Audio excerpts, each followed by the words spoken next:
మీ ఉద్యోగుల్లో ఇందాక మీరు మీ డ్రైవర్ గురించి చెప్పాడు.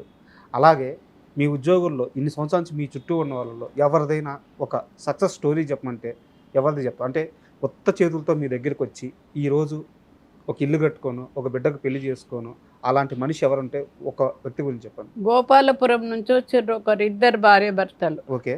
వాళ్ళిద్దరూ ఎక్కడికి వారి భర్త వాళ్ళ అత్తగారింటి కూడా ఒక రోజు పోకపోదురట. అటువంటిది మా దగ్గర వచ్చి ఇద్దరు భార్య భర్తలు 2 సంవత్సరాలు ఉన్నారు.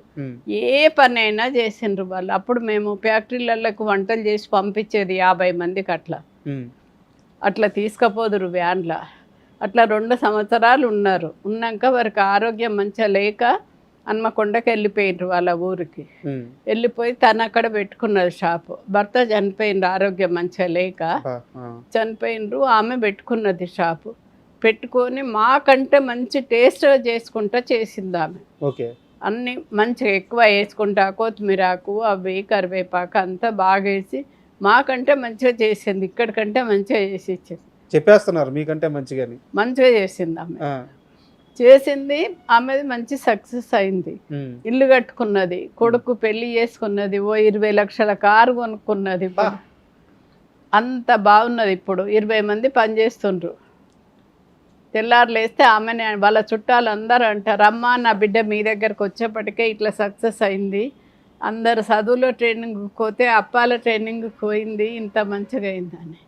ఇంకో 2 భార్య భర్తలు వచ్చిండ్రు వేరే జైత్యాల దగ్గర ఊరు. వాళ్ళని ఉంచుకోవద్దు, వాళ్ళు ఇట్లా అట్లా మంచోళ్ళు కాదు, అన్నీ అక్కడనే అబద్ధాలు ఆడినరు అని చెప్పిండ్రు.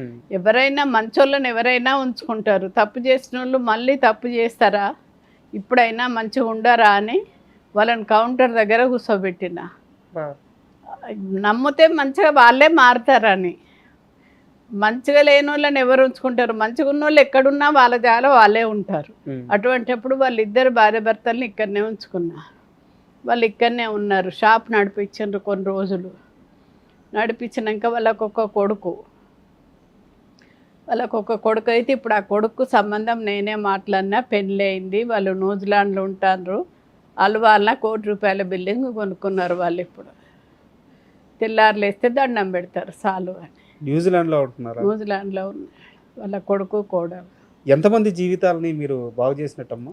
ఇట్లా ఇంకోరు మాకు వంట చేయడానికే వచ్చిండు ఆయన. కేసీఆర్ నిజాం గ్రౌండ్స్లో పెట్టినప్పుడు మా ఊరు నుంచి ఒక 20 మందిని తీసుకొని వచ్చిండు. వచ్చి ఇక్కడే ఉన్నాడు. చూసిండు అన్నీ. చూసి అక్క నేను మీ దగ్గరకు వస్తా అంటే సరే అన్న. 2 భార్య భర్తలు చెర్లపల్లిలో మెస్ పెట్టినాం. ఆ మెస్ కాడికి వచ్చిండు 2 భార్య భర్తలు. వానికి 2 బిడ్డలు. వీళ్ళని ఎందుకు ఉంచుకుంటారు, వీళ్ళు పని చేస్తారా, వీళ్ళు ఏం చేస్తారు అని ఇంట్లో ఊర్లో ఉన్న ఆస్తి అమ్ముకున్నారని అన్నారు అందరు. అయినా కానీ ఉండని అని ఉంచుకున్నా.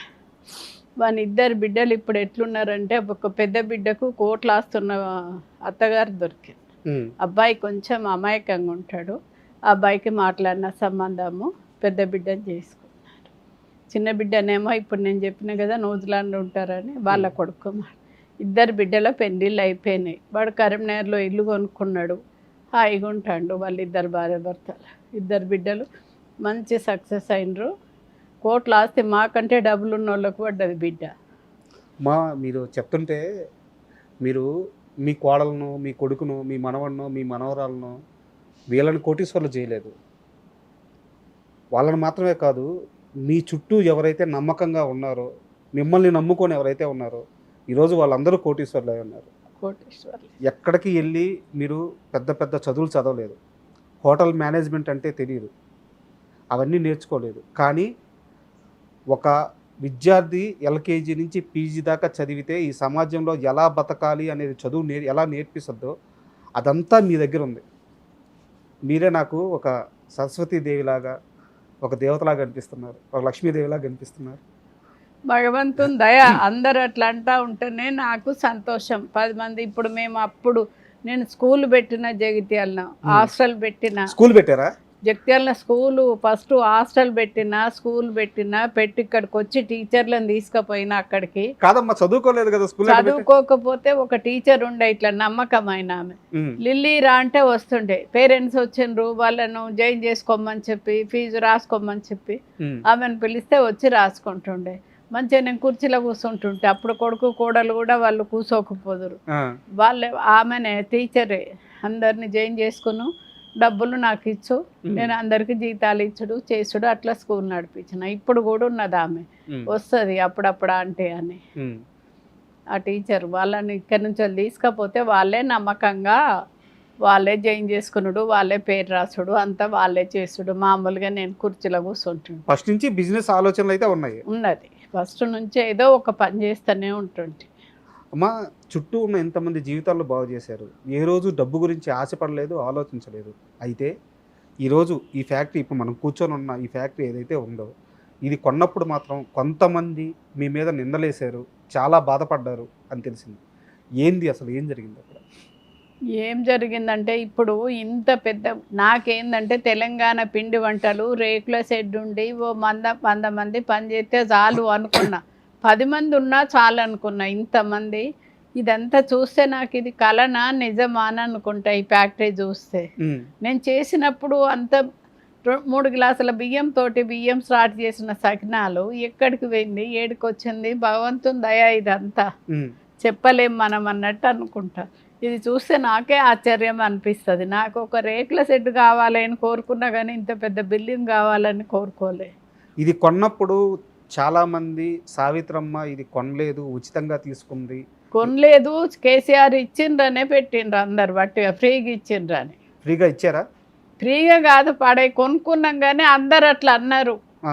బయట ఇప్పటికి కూడా కొంతమందికి తెలియదు కేసీఆర్ ఇచ్చిండు వాళ్ళకి జాగా అని అంటారు కేసీఆర్ అక్కడ నిజాం గ్రౌండ్స్లో పెట్టినప్పుడు అప్పుడు మాది చిన్నదే షాపు ఇంతమంది లేరు పనోళ్ళు అక్కడికి పిలిపించిండ్రు రమ్మని పోయినా తెలంగాణ భవన్కు పోయి మేము ఇట్లా నిజాం గ్రౌండ్స్లో పెడుతున్నాము మీరు చేయగలుగుతారా అని అడిగినారు చేయగలుగుతారా అంటే చేస్తాము అని అన్న అక్కడ కూడా కేసీఆర్కి ఏదో ధమ్కి ఇచ్చారంటే మీరు అవును ఇచ్చారా ఎట్లా చేస్తారు చెప్పండి అన్నారు ఎట్లా చేస్తారంటే ఒక 50 మందిని ఊరు నుంచి వెళ్ళి తీసుకొస్తాము చేస్తాము వేరే షాప్ ఉంటే చెయ్యము వేరే షాపులో అయితే బాగాలేకుంటే మా షాప్లో కూడా బాగాలేవంటారు అందుకొరకు ఒక్క షాప్ అయితే పెడతాం మీకు ఎన్నంటన్నా అందిస్తామని చెప్పిన ఒకటే షాప్ పెట్టినాం అప్పుడు ఊరు నుంచి మనుషులను తీసుకొచ్చినాం పెజ్ఞాపూర్ నుంచి పెరడే గుత్తబట్టి ట్రాక్టర్లతోటి కంకులు ఇడ్చుకొచ్చి పోసినాం మెట్పల్లి నుంచి మక్కలు తెప్పించినాం గట్క తెప్పించినాం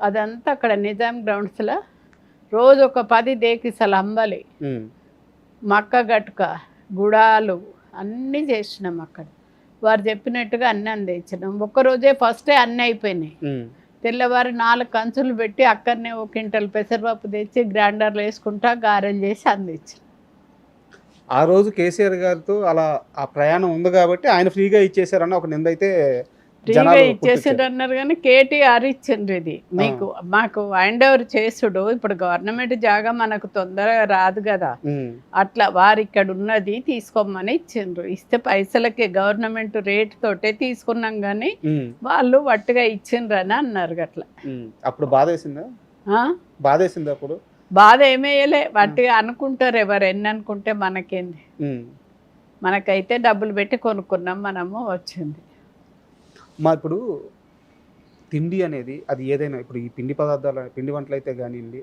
లేదంటే అన్నమైనా ఏదైనా సరే మనకి లోపలికి వెళ్ళే పదార్థం అది చాలా శుచిగా నీట్గా ఉండాలి మీ ఫుడ్ అయితే ఈరోజు మేము చూసాము కొన్ని సంవత్సరాలు 30 ఏళ్ళ ప్రయాణం ఉంది సో రిమార్క్స్ లేవు కానీ బయట చాలామంది ఈ ఫుడ్ బిజినెస్ని డబ్బుల కోసం అత్యాశతో పోయి కల్తీ నూనె కల్తీ ముడి పదార్థాలు ఇవన్నీ వేసి చేస్తున్నారు అలాంటివి చూసినప్పుడు ఏమనిపిస్తుంటుంది మీకు వేరెవ్వరని అనుకున్నా నేను పట్టించుకోను మనం చేసే పని మంచిగా ఉంటే చాలు లాభం కొరకే అనని వాళ్ళు ఏమన్నానని మనం ఎవ్వరిని ఏమనము మనం చేసే పని మంచిగా ఉండేటట్టు ఇప్పుడు మా జోకే పిల్లలకు కూడా చెప్తా కొంచెం ఎక్కువ జోకుండ్రు కానీ తక్కువ జోకొద్దు మనము ఆ కొంచెం ఎక్కువ ఉంటేనే వాళ్ళకు తృప్తి ఇప్పుడు టేస్ట్ చూద్దామని వస్తారు అందరికీ, ఒక్కొక్కరికి ఒక లడ్డు ఇస్తారు, ఒకళ్ళు సుంచిస్తారు పిల్లగాళ్ళు, తింటే మంచిదే కదా అని, ఉమ్.